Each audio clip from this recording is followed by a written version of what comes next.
that you are the possessor of heaven and earth, that you are the God who created all things. Ikaw yung gumawa ng universe out of nothing.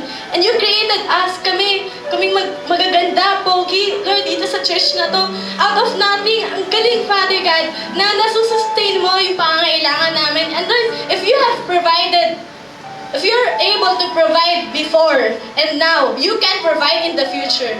Lord, thank you na tapat ka, nang kuminsan, Lord, kulang kami sa pagmamahal, kulang kami sa totoong essence ng giving. Lord, you're teaching us to give by first receiving love from you, by first receiving hope, first receiving na yung mga blessings, Lord, na minsan hindi namin pinag-pray, pero binigay mo. Lord God, thank you, and I pray na lahat, Lord, ng puso na nakikita mo ngayon, mas ma-encounter ka pa, Father God, mas magawang magmahal, magpatawad, lumimot ng nakaraan, Father, at mamuhay sa grace mo, Lord God. Salamat, and I pray na magamit itong material blessings para sa advancement ng kingdom mo, for more Bible studies, more, pati na rin, Lord, sa corporate, sa mga companies, God, hindi lang sa schools. Thank you, God. Amen.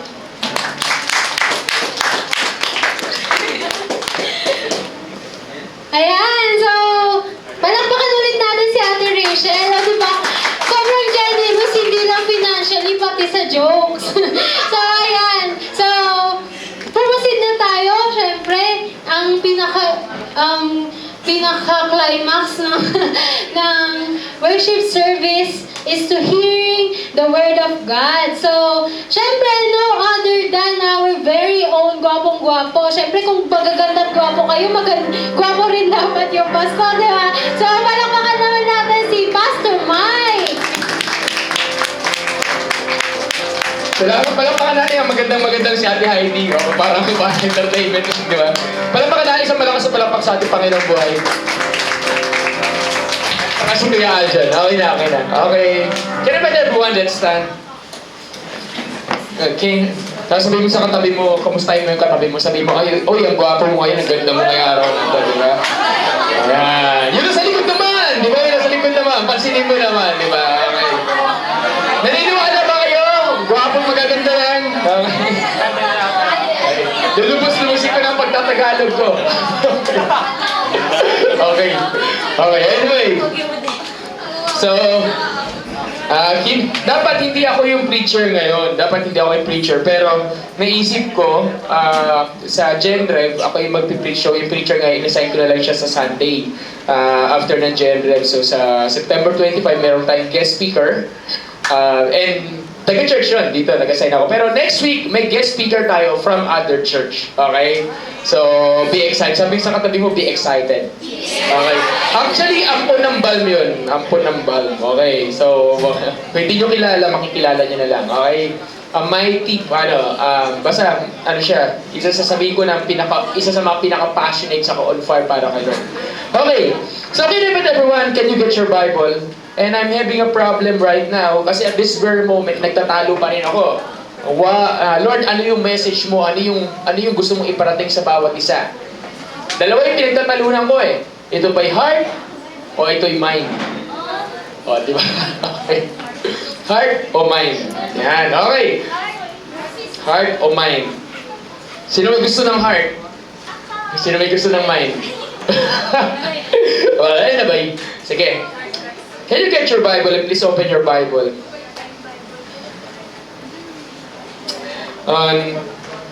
Thank you, Jesus. Lord God, we come before you.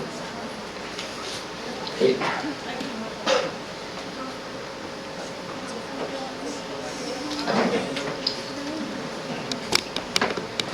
Okay, please open your Bible on Psalm 51, verse 10. Dalawang verse ang babasahin natin. Psalm 51, verse 10. Then muna, let's go first, please open it. Okay. Sabi dito, create in me a clean heart, O God, and renew a right spirit. Renew a steadfast spirit within me. Dito sa ESV version, nakalagay dito, create in me a clean heart, O God, and renew a right spirit within me. Then please open your Bible ng mabilis sa Matthew chapter 5 verse 8.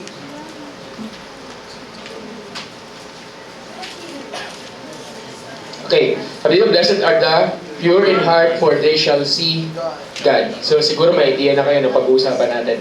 Panginoon, maraming salamat po sa kabutihan po ninyo in this afternoon. Holy Spirit, just take over. Yung message today would be something new na naman po, Panginoon, na it will relate not only to us personally, but Lord, to whatever's happening, whatever thing na ginagawa namin, ini-express namin at lahat ng bagay. Panginoon, samahan lang po ninyo kami at ang bawat isa. I do not want to bless people. I want, Lord, to see the transformation power of your Holy Spirit sa bawat isa. Na wala pong aalis sa lugar na to na hindi sila blessed. Kundi, Lord, aalis sila sa lugar na to na malaya, na may pagbabago sa puso, na merong kang ginawa sa buhay nila, Lord. Lord, maraming salamat po because you are changing people, you are changing lives. Thank you, Jesus. Pwede ba natin palakpakan natin, Panginoon? Pwede ba masalamat sa pagpalakpak sa ating Lord? Okay. So, sige po, makakaupo na po tayo. So, meaning, yung nagawa kong outline baliwala. Okay. Okay. Minsan kasi ganun minsan You prepared for something, may nakahanda ka, nakinig ka ng preaching, nagsulat ka, and so on and so forth. Sa last minute, sasabihin ng Lord, pag-uwi mo. Ganun. So ito yung mga pagkakataon na masaya. Kasi, sabi mo sa katabi mo, huwag kang umilag. Huwag kang umilag, ha? Okay, huwag kang umilag. Maging totoo tayo. Pwede ba maging totoo tayo sa bawat isa sa hapon na to? Yes! Pwede ba? Okay. Usapang puso. Okay. Anyway, hindi ito usapang love life. Ito yung usapang puso. Ay tulad na nasabi ko, magtatagalog na ako. Kasi for the next following Sundays, balik na naman tayo sa Taglish worship service. Okay.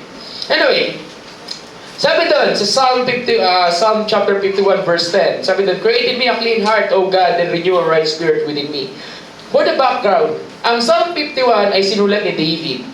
Sino si David? Si David yung hari ng Israel, kung saan sinabi ng Bible, siya yung man after God's own heart. If you're going to read the Bible, man after God's own heart. Ano yung man after God's own heart? Ibig sabihin, siya yung tao na alam yung puso ng Panginoon. Ang tanong, alam mo ba ang puso? Alam mo ba ang tibok ng Panginoon? Yung tibok ng katabi mo, alam mo ba? Pakinggan mo nga. Ay, lalaki sa... Diba, alam mo ba anong tinitibok niyan? Sino dito may best friend? Sino dito may best friend? Sino dito mayroong ka-close? Yung tipong, alam mo, yung tibok ng puso niya. Yung tipong, kung ano yung gusto niya, yun, alam mo yun? Alam mo yung tibok, alam mo yung... Nagkagasya ka? So, kung hindi mo naiintindihan yun, kawawa ka naman, hanap kang best friend mo. Alam mo yung tibok. Minsan kasi, yung tibok ng puso natin, ano ibig sabihin nun? Pag alam mo yung tibok ng puso, alam mo yung gusto niya, alam mo yung ayaw niya, alam mo kailan siya manlilibre sa'yo, alam mo kailan siya galit. In short, kilala mo siya. Yes or no? Yes! So, do you have that someone in your life? Yes! Yeah. Sino dito? Can I see the hands na may ganon? May ganon. So, hindi lahat, ilan lang. Yung mga hindi nakapagtaas ng kamay, I will ask you, pahanap kayo ng kaibigan niya na naiintindihan yung tibok ng puso niya. Alam mo yung ganyan? Alam niya kung kailan ka may mood swing, alam niya kung kailan ka masaya. Alam niya yun, okay. Anyway, sabi sa Bible, si David, sabi, a man after God's own heart. Ibig sabihin, alam niya yung tibok ng puso ng Panginoon. Alam niya ano yung magpapangiti sa Panginoon. Alam niya yung magpapaligaya sa Lord. Alam niya yung ano yung magpapalungkot kay God. Tanong, tayo, alam mo ba yung magpapangiti sa Lord? Tanongin mo nga yung katabi mo, alam mo ba? Alam mo ba? What will make God smile? Okay? Ang title ng message ko ngayon, Heart Matters. Heart Matters. Okay? Pero, take note, sinabi sa Acts, sa book of Acts yun yung David is man's after God's own heart. Alam niya yung tibok ng puso ng Panginoon. Guess what?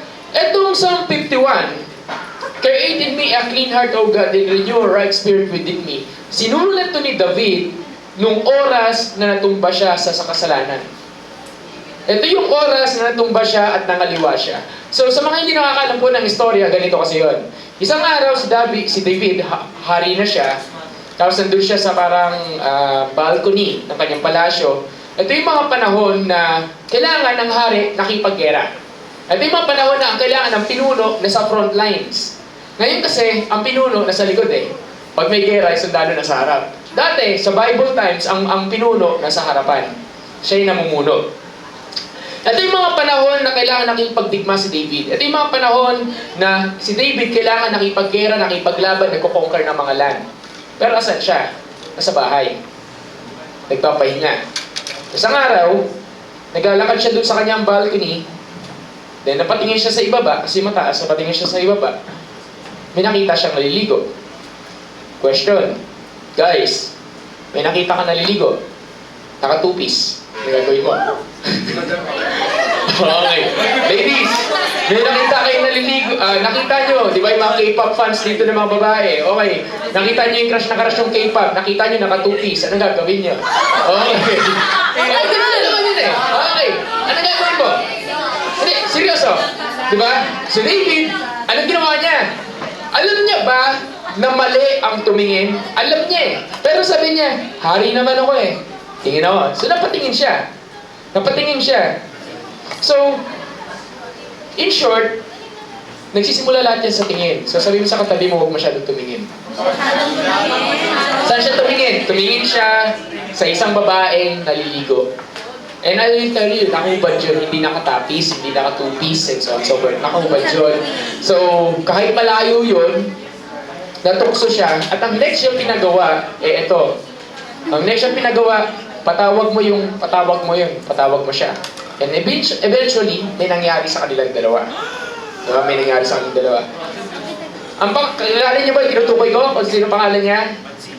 Si Bat. Shiba, di ba? Nakakatawa kasi ang pangalan niya, Bat. Ito, so susubukan kong sa pantayan si Rachel. Okay?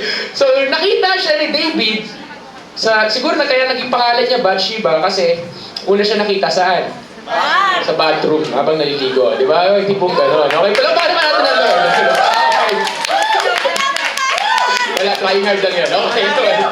Anyway, but let's get serious. Nagkamali si David. Si Bathsheba, meron siyang asawa. May asawa siya. At ang ginawa niya, ni David, nung nalaman niya yung asawa niya, to make the story short, kasi this is not our topic, to make the story short, nagplano siya para ma-murder yung asawa. Sabi, padala niyo dyan sa pinakaharap, doon sa pinakagrabe yung labanan, tapos iwanan niyo. Then, ganun nangyari. Namatay si David. So, namatay yung asawa ni Bathsheba. May dalawang kasalanan si David. First, adultery. Second, murder. Pero mayroon pang patlo yun. Lies. Lies. So, ang puso niya, adulterous, murderers, saka liar. Nag-gets niya? Okay, sasabihin mo sa katabi mo, hindi ikaw yun. Hindi ikaw yun. Hindi ikaw yun. Sabihin mo sa katabi mo, mabait ka. Okay. Babawan natin. Is there someone here na dapat may ginagawa kang maayos sa buhay mo, pero dahil nakatambay ka lang kung saan, ang nangyayari sa'yo, nakagawa ka ng mga bagay na dapat hindi mo ginagawa. Say amen. Amen. Di ba? Dapat, nandun ka, nag-aaral ka, pero nandito ka, na-influensya kanila. Dapat ikaw, pumapasok ka sa trabaho kasi nasa bahay ka lang, may mga nangyayaring hindi dapat mangyari, and so on and so forth. Tama mali? Dapat nasa church ka, kung saan ka naglalakwat siya, kung ano tuloy bisyo sa napapasukan mo. Tama mali? Di ba? So sabihin sa katabi mo, sana hindi ikaw yun. So nung nagkamali si David, may isang tao na lumapit sa kanya, pinalapit si Lord, at ang pangalan niya Nathan. And it took 4 years, 3 to 4 years, ang pagitan. Sa Bible, pag binasa mo yan, 1 chapter lang pagitan yan. Pero yung 1 chapter na yon, 3 to 4 years ang pagitan nun. So imagine this, 3 to 4 years, namumuhay sa kasalanan si David without realizing na mali yung ginawa niya at gumagawa siya ng mali. And sometimes kasi minsan pag nasanay ka na sa isang kasalanan, masanay ka nang gawin ng isang bagay ng paulit-ulit, it becomes a habit. Naging habit mo na siya, sistema mo na siya, parang sa'yo normal lang. Tama mali? For example, babawan natin. Estudyante, sino sa inyo mahilig pangopya? Ay, hindi. Mali tanong. Sorry. Okay, I believe it's from the Holy Spirit.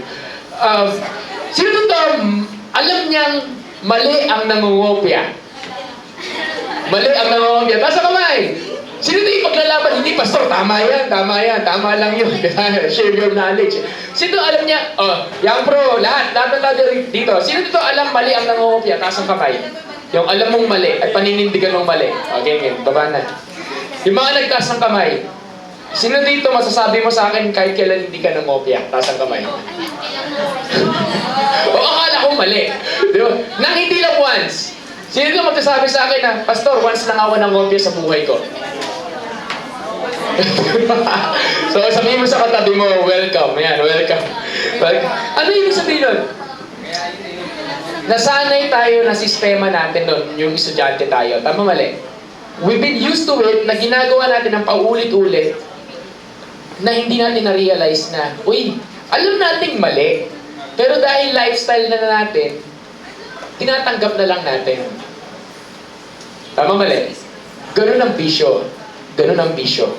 Ang bisyo, susubukan mo lang sa simula, hindi ka naman masasarapan nun Sa simula Kunyari, yosi o inom, hindi ka masasarapan nun. Pero pag inulit-ulit mo, magiging lifestyle mo siya. Ang darating magiging parte na siya ng sistema mo hanggang kahit gusto mo siyang tanggalin, ayaw mo na. Hindi mo siya kayang mawala sa buhay mo. Sino nakaka-relate? Di ba? Ngayon, David is living sa buhay, wala akong pinapatamaan excuse me, wala akong pinapatamaan. Okay. David is living in a life of sin for 3 to 4 years. Then there's this person, ang pangalan niya, Nathan, at sabi ni Nathan sa kanya, Haring David, hindi mo ba alam na namumuhay ka sa kasalanan? Yun yung story. Na-realize si David. Nung na-realize niya, tingnan niyo po kailangan umabot ng 3 taon, 3 o 4 na taon bago mo ma-realize na may pagkakamali ka. Sino dito, bago ka humingi ng tawad kay Lord, maabot ng taon? At ang ginagawa mo, iniipon mo muna lahat ng kasalanan. Diba? Heart matters. So, then sabi ni David, nung na-realize na may pagkakamali siya, may disiplinang ginawa si Lord. Tapos, naisulat niya yung Psalm 51 verse 10. At ang sabi, Create in me a clean heart, O God, and renew a right spirit within me. So, heart matters. Sino dito naranasan yung naranasan ni David? Na you're so in love with God and suddenly out of nowhere, makikita mo lang yung sarili mo na fall sa kasalanan. Or you're so, alayo mo sa Lord, nagsisimba ka naman, pero at the same time, bakit hindi mo maintindihan, may something na nangyayari sa buhay mo. Yes or not? Diba? Na, in our lives, darating at darating, na matutumba tayo whether we like it or not. Tama ulit. Pero instead na bumangon, ang ginagawa natin, sinusubsub pa natin yung sarili natin. Tama mali? Diba? Yung tipo, sige, nagawa ko na rin naman, dire-diretsoyin ko na lang. Diba? Yes or no? Diba? Heart matters. Ano ba ibig sabihin ng create in me a clean heart? First point, create in me a clean heart. A pure heart, ito, mas maganda to, pure heart. Ano ibig sabihin ng pure heart? Ibig sabihin nun malinis. Ibig sabihin nun puro. Ibig sabihin nun pino. Ibig sabihin nun alam. Sa spiritual language, ang tawag namin doon, alam yung tibok ng Lord. Alam yung tibok ng puso ng Panginoon. Hindi ka ba nagtataka bakit sa kabila ng kasalanan ni David, tinawag pa rin siyang a man after God's own heart? Bakit kaya? Alam mo bakit? Kasi sa kabila ng kanyang pagkakabagsak, handa siyang bumangon. So sabihin mo sa katabi mo, bumangon ka. Bumangon ka, di ba? Bumangon ka. At sabihin mo sa katabi mo, magsimula ka uli. Di ba? I have this story and alam ko na-share ko na to sa iba pero hindi sa lahat. And I'm going to share this right now. And I have the same experience na nangyari kay David. And I'm already serving the Lord. It's for the ears ng mga tawag dito, please, I humbly ask din sa mga nakakalam nito, pagbigyan niyo lang ako ikwento tong part na to. Okay? I've been serving the Lord already. Then, the Lord has been asking me, anak, i-give up mo to, i-give up mo yan, i-give up mo yan. Then ako naman, natigas ang ulo ko, sabi ko, ayoko. Yan. Tapos, it was December 2010, 11. Kailan pa kami nakita ng tatay ko? Basta gano'n, 2011. December 2011. Sino yung kailan pinapag-give up ng Lord sa akin? Yung girlfriend ko. Napag-give up niya. So, paano po yung, tawag dito, gumagamit siya ng tao at sinasabi yung na hindi yan para sa'yo. Tago kami. So, pinapag-give up lang ng Lord. Sa akin, sa tingin ko, wala naman kami ginagawang mali. Then, kasi she's a Christian, she loves God, then I love the Lord, then we're serving both. Then eventually sabi ng Lord, i-give up mo yan. Ako naman, ayoko. Give up, bawi. Give up, bawi. Give up, bawi. Alam mo yan? Kasi Lord, iyak pa ako. Sa'yo na yan. Tapos pag nakita kami, tayo na ulit. Holding hands na ulit. Ganun lang eh. Di ba? Iyak ka pa. Okay. Meron pa, isulat mo yung taong i-give up mo. Sinusulat, isusunugin. Tapos pag nagkita ulit, ano na ba? Sige, kita muna tayo. Ganda na naman. Di ba? Ganun kasaya. Then eventually, what happened? December 2011, may munti ka na mangyari sa amin. And I will tell you this. May munti ka na mangyari sa amin. And I'm already serving the Lord. And for someone na may gano'n, dalawa lang pwede mangyari sa iyo. It's either makonvict ka sa kasalanan ng sobra, or pangalawa, wala lang, itago mo. And I will tell you just for learning lesson, na when the Lord wants you to give up something, it's Him wants to protect you. Gusto ka protektahan ng Lord. Hindi dahil pinapahirapan ka niya.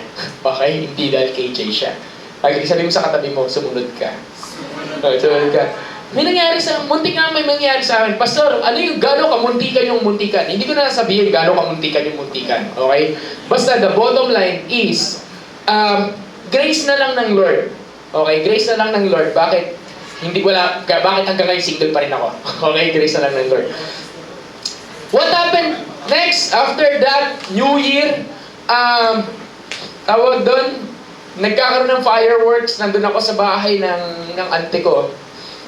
And nandun ako sa garden. Tapos habang madilim yung garden na yun, tapos habang nagkakaroon ng fireworks, alas 12, yung guilt, parang sinasakal yung puso ko. Yung guilt na parang sinasabi, bakit ko siya nagawa?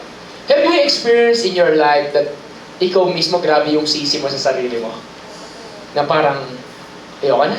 Parang you have choice You have two choices It's either to continue to move forward or to quit. And I have a choice. And sabi parang ayoko na magpatuloy. So on and so forth. And what happened? There's this, out of that darkness, merong alitap-tap na maliit na alitap-tap kasi madilim. Alitap-tap na lumilipad. So, syempre madilim, maliwanag yung alitap-tap. Napakaliwanag. As in, alam mo, sa kabila nung ayoko na, sabi ko, Lord, bakit ko ba ginawa yun? Bakit ko ginawa yun? And I'm really hate myself for doing that. May alitap-tap. Tapos, whether you believe this or not, and I will tell you, doon sa maliit na alitap-tap na yun, na ilaw, out ng kadiliman, nag-speak yung Lord sa heart ko. At ang sabi niya, is this, anak, di ba madilim? Pero may liwanag pa rin. Ano ibig sabihin? Kahit minsan kala mo down na down ka na, kahit minsan kala mo wala ng pag-asa, akala mo minsan sarado na yung pintuan, sinasabi sa iyo ng Panginoon, anak, akala mo lang sarado. Pero nakabukas talaga yan. Amen ba? Amen ba? Kaya sabi niya, anak, akala mo madilim. Pero actually, nandiyan lang naman yung phosphor sa aking kandila eh. Damputin mo lang. Di ba? Okay? Amen ba? Ito totoo. Totoo. Akala mo, ang bottom line is, akala mo hopeless situation. Pero the Lord is saying to you, hindi pa tapos ang storya. Amen ba? Pwede ba natin palampakan ng Panginoon? So, ano ibig sabihin? During that time, and akala ko natapos na. Then I was asking God, Lord, punish me. And then, this seriously, I'm really more than willing to be punished by God. I'm more than willing to be disciplined by God. Na sinasabi ko, Lord, paluin mo ako yung big time, yung bongga, yung tipong magkakasakit ako, or ano man, basta gano'n, parang ma-realize ko na pinalo mo ako. I'm more than willing to be disciplined by God. Isang beses na nag-worship service ako doon sa Victory Galleria. Wala pang pala ng panahon na yun. Pastor, paano mo nalaman nag-i-speak ang Lord sa heart ko? Mag-i-speak ang Lord sa heart natin, bawat isa sa atin. Kailangan mo lang manahimik para marinig siya. Minsan kasi masyado lang tayo madaldal, kaya hindi natin siya naririnig. Pero sasabihin ko sa inyo, sa bawat isa sa inyo, sa bawat isa sa atin, pwedeng mag-speak ang Lord. Amen ba? Amen. Bakit ba mabata lang yung naniniwala? Amen ba? Amen! Okay. And nag-speak ang Lord sa akin at ito ang sabi niya. Anak, nakikita mo yung ano? Sabi ko, Lord, paluin mo ako eh. I'm expecting something. Lumipas yung ilang linggo, hindi niya pa ako pinapalo. I'm really expecting papaluin ako ng Lord because of the sin that I committed. Si David nga eh, kinuha ng Lord yung firstborn niya eh. And ako, what more pa kaya ako? Ito yung nakakatawa, pero may sense of reward din minsan kasi ang Panginoon. Ini-expect ko something na palo, like hindi ako makakain or basta something like that. Something na talaga maalala ko talaga na pinalo ako ng Lord na hindi ko na ito uulitin. Sabi niya, di ba namamaga yung ingrown mo sa paa? Di ba nagpalinis ka ng kuko? Tapos namamaga. O, ayan na yan. Yan na yung palo ko sa'yo. Out of nowhere. As in, out of nowhere. Naglalakad ako sa Robinson's Galleria. And I am really asking, Lord, God, paluin mo ko. Out of nowhere, mayroong thought na pumasok ng ganon. And kumbinsido yung heart ko na galing sa Panginoon. Sabi ko, ganun nga ako eh. At totoo yun. Pero seriously, that's true. Walang dumating na palo nung time na yun. Yun na yun. Yung namamagang ingrown. Yung namamagang pinalinis ako ko. Asin yun na yun. Ano point nun? Sometimes, akala mo you deserve a big punishment because of the sin that we have done. Pero ang Lord may ibang plano. Ang plano ng Lord minsan pag nagdidisiplina siya para i-restore ka at pagalingin ka. Amen ba? Amen. Ang tanong, handa ka ba magpagaling? Amen. So sabi dito, create in me a clean heart, O God, and renew a right spirit within me. Ano ibig sabihin ng clean? Pure, holy. Tapos sabi dito, and renew a right spirit within me. Ito nakalagay dito, steadfast spirit eh. Ano ba yung ibig sabihin ng renew a right spirit? Yan yung ibig sabihin parang fresh, refresh, simula uli, from the start, a new chapter, a new beginning. Dumating na ba sa time ng life mo na parang sinasabi mo na, Lord, ayoko na? Dumating na ba sa time ng life mo na sinasabi mo na, Lord, bakit ko ginagawa ito? Paulit ulit. Dumating na ba? May mga kaibigan ako na, paano ko ba sabihin ito? Okay, bato-bato sa langit, tamaan sa pula. There's no other way para sabihin ito eh. May mga kaibigan ako na, when we gather together, okay, alam nila nagpipreach ako, pero binibiro nila ako like, sila yung mga dati kong ka-cell group, ka-Bible study, ka-life group. Sila yung mga tinatawag kong mga spiritual brothers, mga kaibigan ko. Tuwing magkikita-kita kami, ang laging bukang bibig nila sa akin, eto, si Mike, dali natin sa, nasa MOA kami, dali natin doon sa Diwata. Ano yung Diwata? Yung may umiilaw-ilaw, bukas matay ng ilaw. Ano yung ganun? Of course, biruan lang yun, pero ano yun? Okay, Diwata, o sa Alibangbang, matibong ganun, okay? So ano yun? Bar yun, pero sa totoo lang, walang bar na may pangalan ng gano'n, okay? Ano nang gawa-gawa lang. Parang tinitingnan nila paano ako magre-respond. Pero, ginagawa nila yun to test me, to test yung tinatawag na integrity ko, kung magre-respond ba ako, paano ako magre-respond sa kanila. Eh sa akin, lagi ko sinasabi sa kanila na, sumasakay na lang ako, pero hindi ko sinasakay na, sige, punta tayo. Hindi, sabi ko, nananahimik na lang ako. Matahimik na lang ako. These people, they're my friends. Pero hindi ko sila ipaglalaban. Sasabihin ko rin sa inyo, mga kapatid, they still need to be reached out by the Lord. And some of them is rewriting their story with God. Yun ang ibig sabihin ng renewing a right spirit. There are people na dati nag-church, na wala yung apoy, at bumabalik sa church na yun. There are people na on fire kay Lord, in love kay God, then nawala ng lamig. Alam mo ba, na kung kahit spiritual ka at sobrang in love ka kay Lord ngayon, maaaring bukas wala na yan. So sabihin mo sa katabi mo, huwag mong ipanakaw. Can I see the hands here na in love kay Lord? Can I see the hands here? Taas niyo kamay mo, in love kay Lord. Okay. Tanong, andito ka ba ba after 5 years? Amen! What if, paano after 10? Yes! Di ba? Dito. Paano kunyari? In love ako kay Lord! May guwapo. Kanyari ha? In love ako kay Lord! In love ka. Bigla may dumaan na guwapo. In love ako kay Lord! Hinihila ka na ng guwapo. Alam mo, ganun. Hindi, totoo ha? Marami. Kaya nga heart matter eh. Marami. It's all about the heart eh. Ano ba yung nasa puso mo eh? Maraming kabataan na, alam namin po ni Kuya Chris, marami kaming kabataan dati sa Wild Sons, kung saan ako nagsimula. Ang dami nila, wag ganyan, high school, college, on fire ka Lord, sumasayaw, nagpa-body slamming, nag-worship, umiiyak, lumuluhod, and so on and so forth. Nagka-boyfriend, ka-girlfriend, wala na. Wala na. Anong wala na? Okay lang yun nung wala na lumipat ng church eh. Hindi, literal, wala na. Wala na. Bumalik sa dating buhay. Mamaya makikita mo, halika Bible study tayo. Hindi, inom na lang tayo. Cell group leader yun. Cell group leader yun. Ano ibig sabihin nun?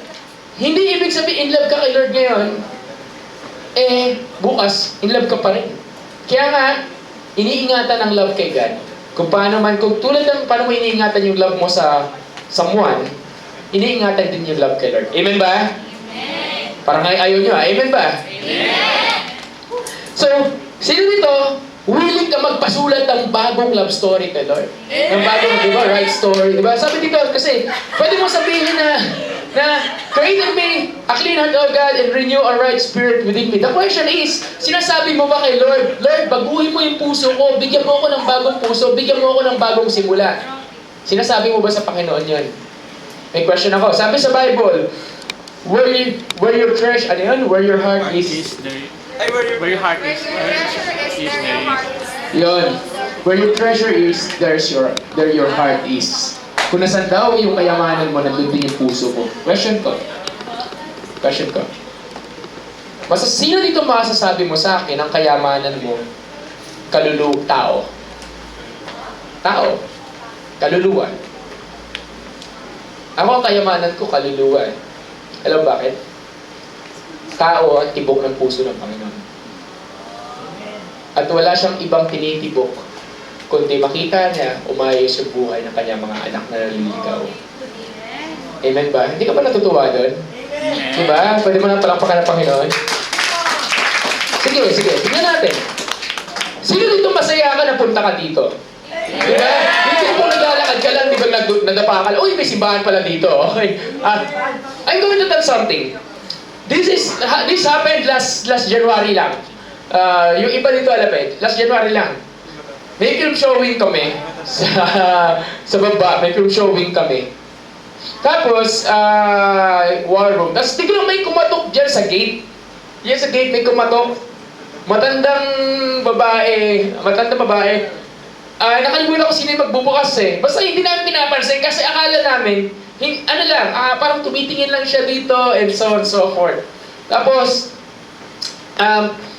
di kinausap ko ba kasi may kailangan i-inquire. Tapos ang una niyang sambit ay ito. Saan may church dito? Saan ba may church dito? Yung ba yung tanong niya? Parang gano'n, saan ba may church dito? Ano church? Saan ba may Christian church dito? Nandun siya sa gate, sa baba. Medyo maayos naman siya. Medyo mabango nga eh. Si Nanay Grace. Then sabi niya, saan ba may church dito? Christian church. Sabi ko, kami po. So, pinapasok namin. Tapos, yun pala, yung taong ito, merong need. And nasupplyan namin yung need niya and so on and so forth. Sino si Nanay Grace? Sino siya? Naglalakad lang yan dyan. Nandun siya sa Chowking nga doon. Tapos nagtanong siya saan may church dito. Tinuro yung navigator, hindi naman church to. Pero alam nilang Christian building to. Nagkataon nandito tayo. So, Ibig sabihin, kung napunta ka man dito, kasi mahal ka ng Lord. Tama mali? Amen. At doon pumapasok yung renewing a right spirit na gusto ng Lord baguhin at simulan magsulat ng bagong chapter sa buhay mo. Kaso ang problema kasi sa atin, mga kapatid, minsan magsusulat tayo, mapapasulat tayo ng isang chapter kay Lord. Lord, sige, sulatan mo ako. Sulatan mo ako. So magsusulat ang Panginoon. Susulat siya. Kunyari ito yung story mo, nagsulat siya. Okay. Kaso, mamimili tayo hanggang kailan niya lang tayo pwede sulatan ng chapter sa buhay natin. Dumarating sa point ng buhay natin na, okay Lord, sige, wag mo na sulatan. Okay na ako. Hanggang dito na lang, hanggang dito na lang. Ano ibig sabihin nun? Dumarating sa time na I know people na they're so in love with the Lord na dadala ng buong section sa church. Ilan yun? Mga 50. Sa church. Pero nung dumating na yung time na may mga conflict na tipong wag mo itong gawin, wag mo yung gawin, and so on and so forth. Alam nyo? Ano nangyari? Wala na, umalis na ng church. So sabi mo sa katabi mo, pasulat lang. Pasulat ka lang. Okay? Sino dito willing magpasulat kay Lord? Yung ganyang chapter, di ba? Okay. Ano ibig sabihin nun? Heart matters. Ano ba laman ng puso mo? Si David, sa kabilang pagkakamali niya, binangon siya ng Panginoon. So, kanina sabi ko, ano yung ibig sabihin na mayroong pure heart? Kanina, yung isang verse natin, yung sa Matthew, nakalagay doon sa Matthew chapter 5 verse 8. Blessed are the pure in heart, for they shall see what? God. Who? Wala ko narinig. Blessed are the pure in heart, for they shall see God! Ano ang pakiramdam na makita ang Lord? Kunyari, ang God magpapakita sa'yo sa harap, ano mararamdaman mo? Fall down. Diba? May kantang I Can Only Imagine eh. Yung, sa kantang I Can Only Imagine, But my pag pakinggan niya na lang siya, may lyrics doon na yung chorus, yung hindi niya alam kung anong gagawin niya. Kung siya ba'y kakanta, kung siya ba'y sasayaw, kung siya ba'y mananahimik, kung siya ba'y tatalon, tutuwa, and so on and so forth. Baguhin natin, relate natin sa sarili natin buhay. Pag tinabihan ka ng crush mo, anong gagawin mo? meltdown. Meltdown. Okay, tinabihan ka ng presidente ng Pilipinas. So, sige, okay, o presidente ng Amerika, tinabihan ka lang, anong gagawin mo? Selfie! Yun. Kaya one day, biglang, wala lang, trip lang nilang dumalaw dito. Atin daw sila worship service natin. Prophetic daw to. Okay, di ba? Okay. Ano gagawin natin? Selfie. Selfie ka agad, ha? Okay. Anong point nun? Minsan, ang Lord, ganun din eh, hindi mo alam kung ano yung magiging reaction mo. In short, hindi mo alam magiging respond mo. Pero possible mo makita ang Lord? Yes. But sabi dito, blessed are the pure in heart. Yan yung secret lang eh. Dapat maging pure ang heart mo, for you will see God. So, paano ba maging pure ang heart? Number 1. Unang-una, let go. Let go. Let go what? Let go lahat ng pinapa-let go ng Lord. No more compromises. Amen ba?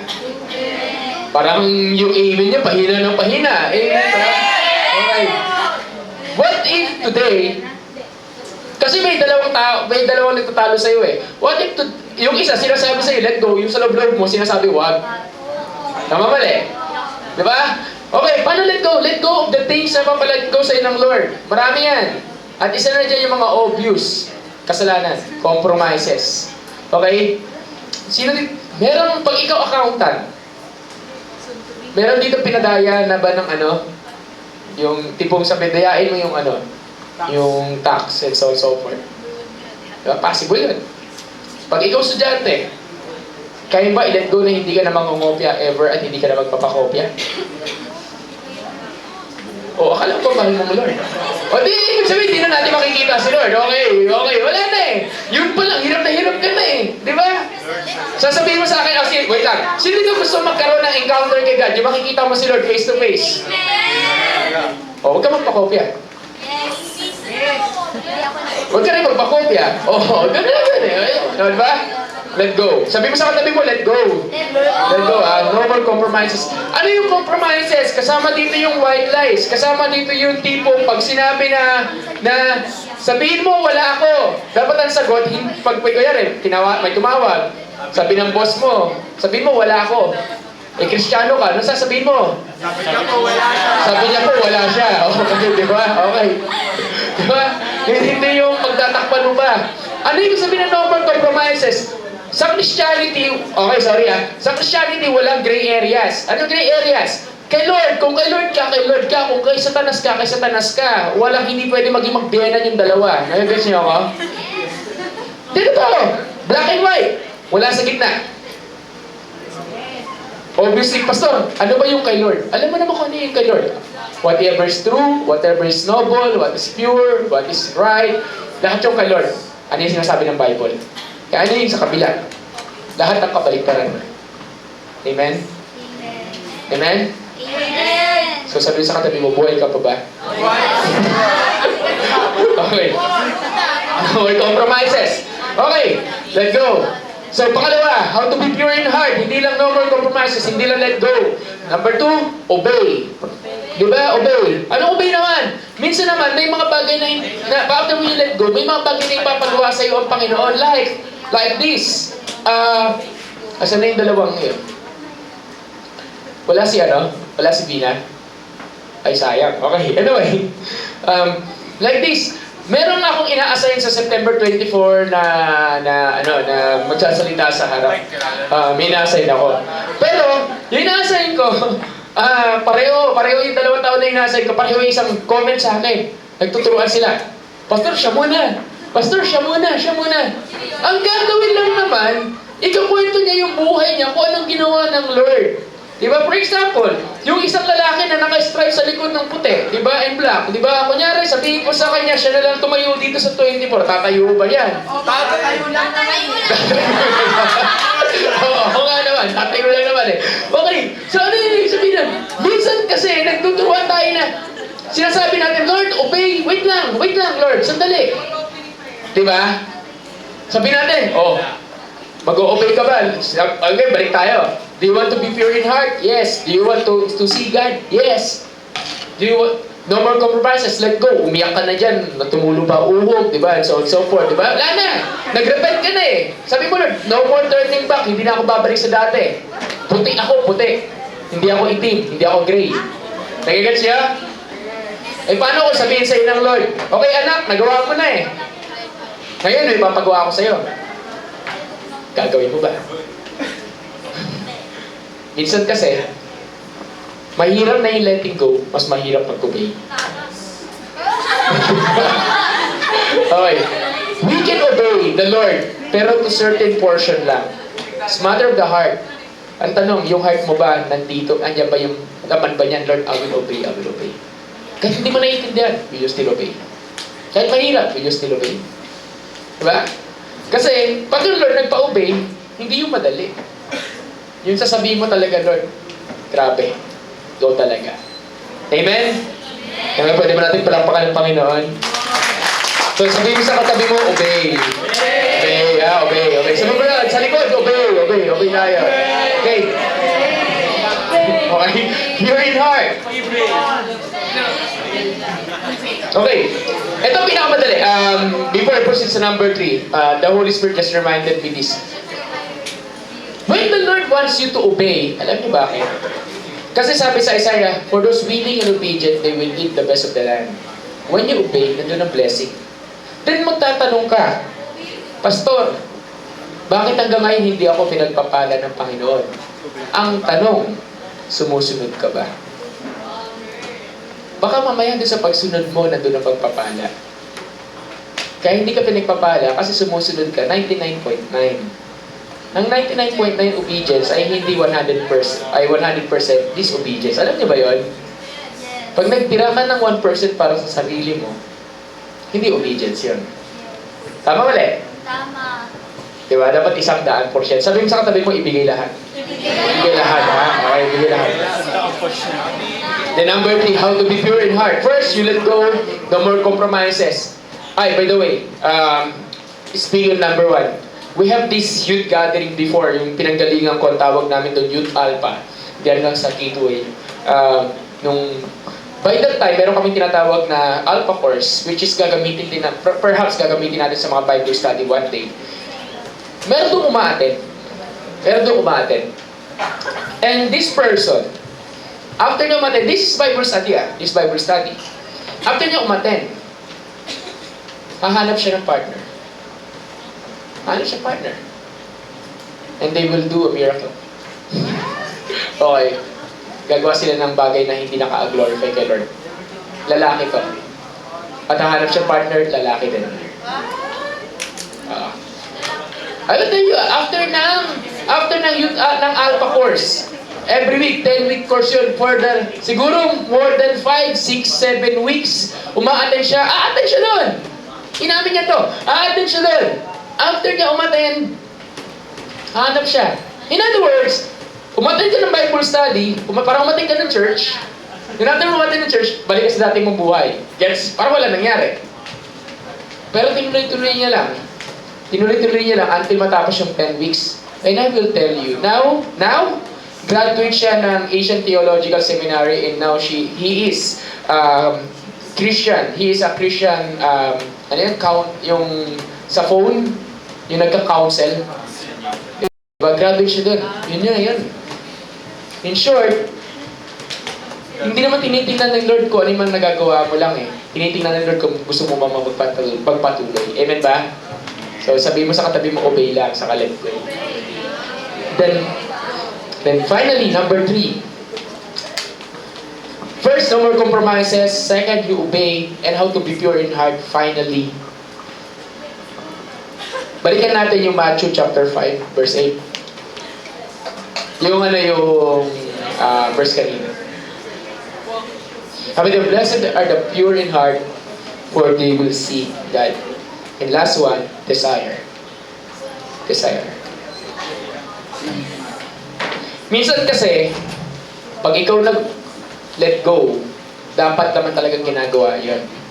Minsan yung obey, mahirap kasi kailangan mo gawin kahit ayaw. Pero finally, yung pinakahuli, you need to desire.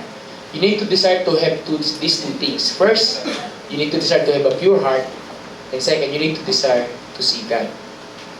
Pastor, habang buhay ako, when yung Bible pag sinabing, those who have pure in heart will see the Lord, dalawang bagay yun. It speaks of two things. First, literal, makikita mo talaga ang Lord. And I will tell you, there are numerous people na nakita ang Lord. Numerous people, nakapunta sa langit, personal, nakita nila ang Lord, and so on and so forth. They're not perfect. Dinawin natin. Ibig sabihin ng pure in heart, hindi ibig sabihin perfect ka. Ibig sabihin, you let go, sumusunod ka, at meron kang desire. Ano yung desire? Yung appetite mo para sa Panginoon, grabe. May desire ka. Heart matter. Ganit ko yung keyboard. Keyboardist. Joke lang na. Okay. May natutunan ba tayo? Yes! So, tanong mo yung katabi mo, buhay ka pa ba? Parang ganito. Let me end with this. Itong desire na to, yung pangatlo, I can relate here. Nung I came to know the Lord, grabe yung addiction ko pagdating sa Biblia. Grabe yung addiction ko pagdating sa Bible. Grabe yung heart, grabe yung hunger na babasahin mo, naglalaway ka, di ba, sa Bible, tipo, di makatapos yung isang araw na hindi mo nababasa, tawakan yung Bible. Yung tipong, lalakad ka, kailangan kahit malaki. Yung unang Bible ko po kasi malaki eh. Yan, teen study Bible. Basta malaki, mabigat. Pero dala-dala ko yun. Desire, nandun yung desire mo.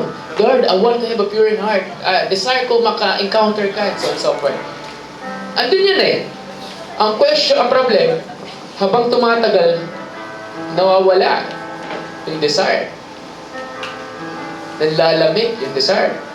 Meron time na nagkaroon ng tawag dito, na-curious ako sa isang gift ng Holy Spirit, one day, tuturo ko yan, nagkaroon ako ng desire na, Lord, I want to have an encounter with you.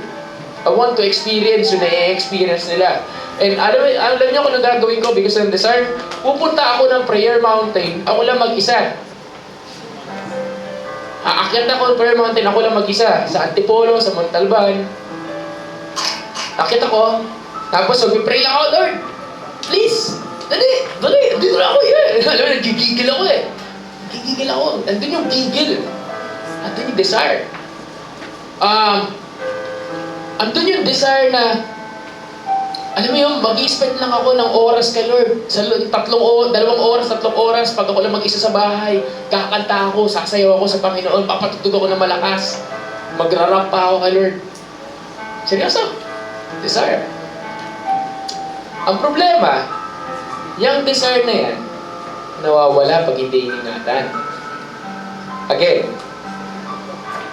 pag ikaw nandito sa puti, at ito yung itim, ito si Lord, ito yung kay Satanas. Hindi porke nandito ka, hindi ka hinihila dito. Araw-araw nagigising tayo, hinihila ka dito. Ang kape lumalamig. Tama nga eh. Kung ang kape nga lumalamig, ikaw pa kaya. Diba? Ano ibig sabihin nun? Hindi forever mainit ka. Maaaring mainit ka dito. Maaaring kaya mo maglakad dyan, di ba? Na pagsigaw, mahal ka ng Panginoon, mahal ka ng Panginoon. Ang kaaway, si Satanas, sinasabi niya sa'yo, may araw ka din. May araw ka din. So, Pastor, paano namin malalaman? Paano kami magpapatuloy? Paano patuloy yung pure heart? Ano yung ginawa ni David? Ano yung secret niya? Isa lang. Repentance. Repentance. Ibig sabihin ng repentance, hindi paghingi ng sorry. Ibig sabihin ng repentance, once na-realize mong mali ka, Lord, talikod na ako.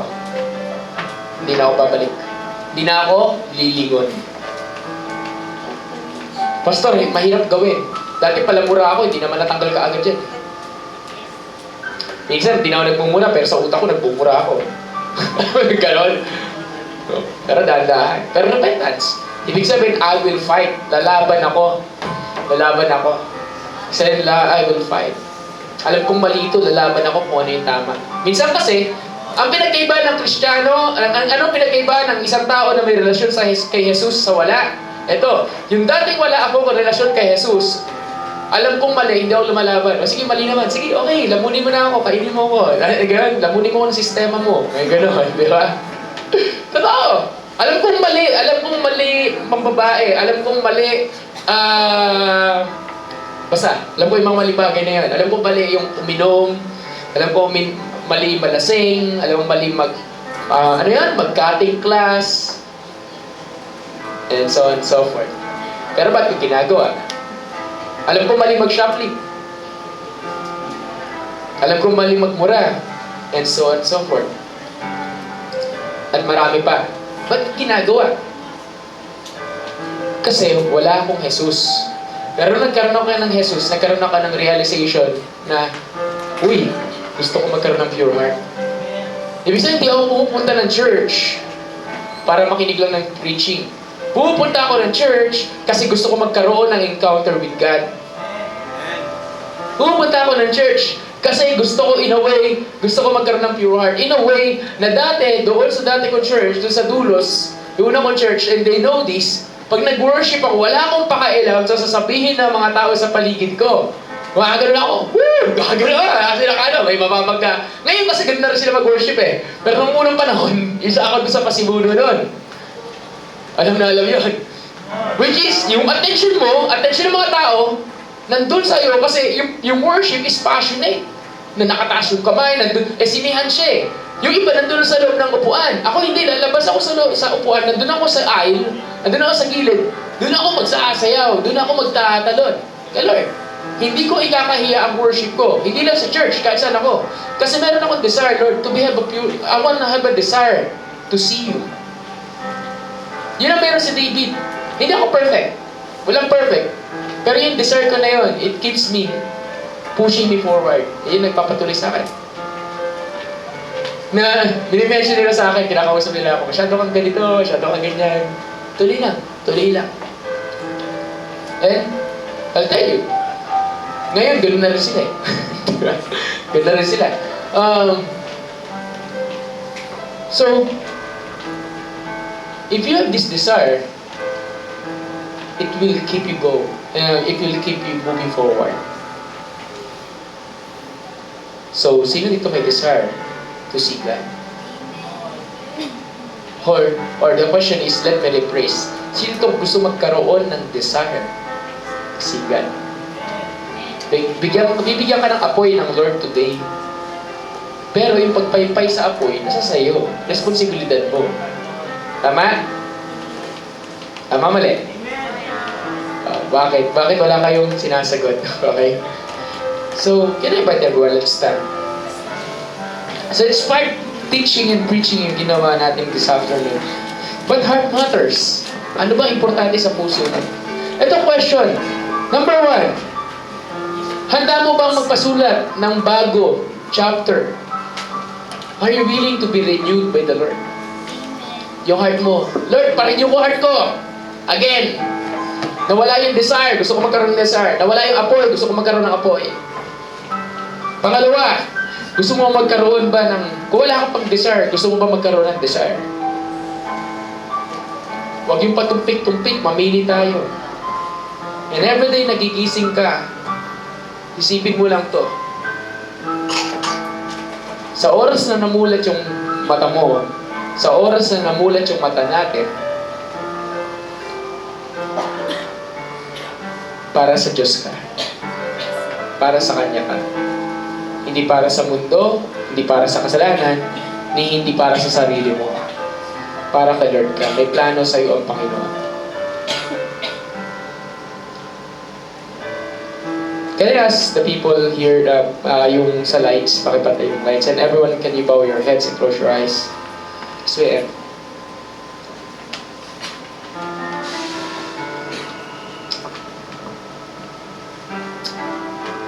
Everyone here, God has a plan for your life, and just like David, it's not perfect. Sometimes, normally, may mga bagay ka magagawa, mga bagay na hindi mo gusto. And I will tell it na kasalanan kung kasalanan.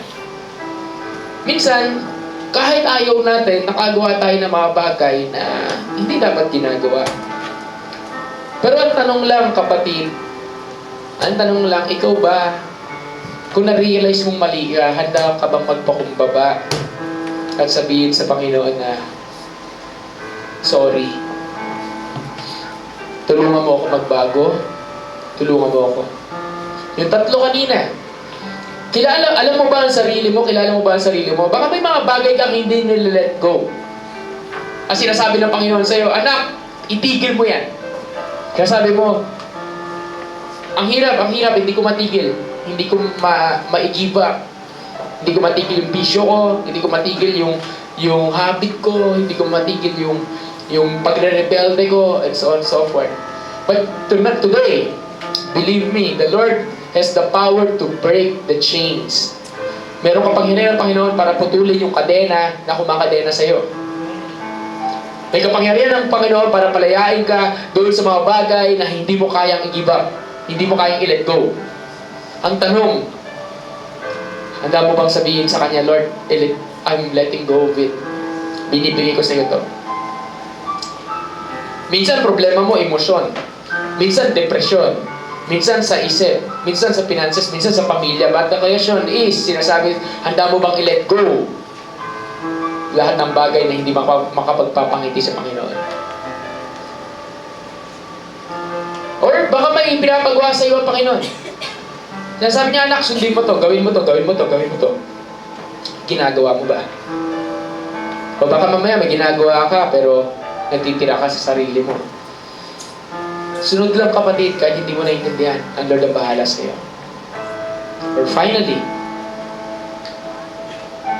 kamusta yung desire? Kamusta yung tibok ng puso mo? Tumitibok pa ba yan para kay Lord? Pag binuksan ba yan, si Jesus ba yung nandyan? Masasabi mo ba sa akin na si Jesus nandyan sa puso mo 100%? Na pag binuksan niya, nagkaroon tayo ng operation sa heart, masasabi mo na lahat ng area ng buhay mo kay Jesus. So bakit di natin simulan sa hapon na to? Pasulat tayo ng bagong chapter. It's all about the heart. It's all about the heart. Panginoon, maraming salamat po sa hapon na to. Thank you for what you have done. And right now, I'm declaring right now freedom sa bawat isa.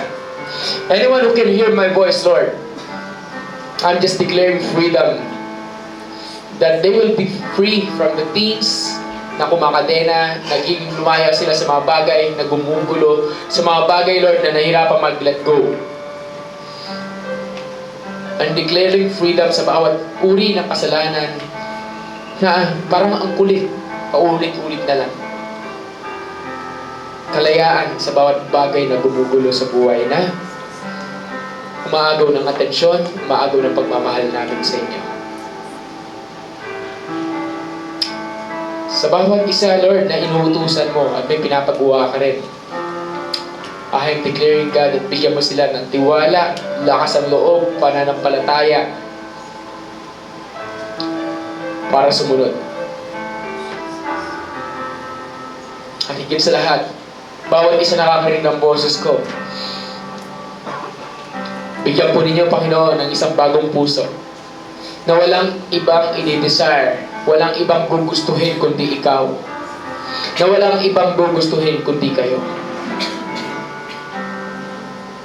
Sa oras na to, if you're saying, Pastor, gusto kong magsimula ng bagong chapter. I want to have a renewed heart.